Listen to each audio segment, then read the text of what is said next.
একটা বাস্তব কথা কি জানো তো, বেঁচে থাকতে কেউ বলবে না যে মানুষটা ভালো ছিল, যেদিন সে মরে যাবে না সেদিনে বলবে যে হ্যাঁ মানুষটা ভালো ছিল, আমার প্রিয় মানুষ ছিল। ক্যাপশনে দিয়ে ফটো ছাড়বে, ভিডিও ছাড়বে, এটাই হচ্ছে আমাদের বাস্তব মানুষের আচ্ছা মানুষটা ভালো ছিল এই কথাটা যদি বেঁচে থাকতে বলা যায় না, সেই মানুষটাকে কতটা ভালো লাগবে সেটা একবার কল্পনা করে দেখো তো, একবার ভেবে দেখো।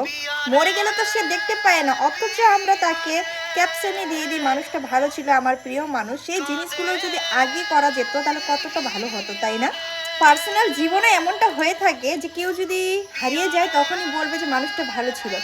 আর হচ্ছে সোশ্যাল মিডিয়াও এখন কাজ করে, আমি বুঝতে পারছি সোশ্যাল মিডিয়াতেও এই জিনিসটা রয়েছে যে কেউ যদি হারিয়ে যায় বা কেউ যদি মরে যায় তারপরে আমরা হচ্ছে ক্যাপশন দিয়ে তার ফটো ভিডিও ছবি আঁকি। এখন সেই সব মানুষ আর কি ট্রেন্ডিংয়ে চলে যায়। ওর জানি না কেন, তবে এই কথাগুলো শেয়ার করার খুব ইচ্ছে করলো।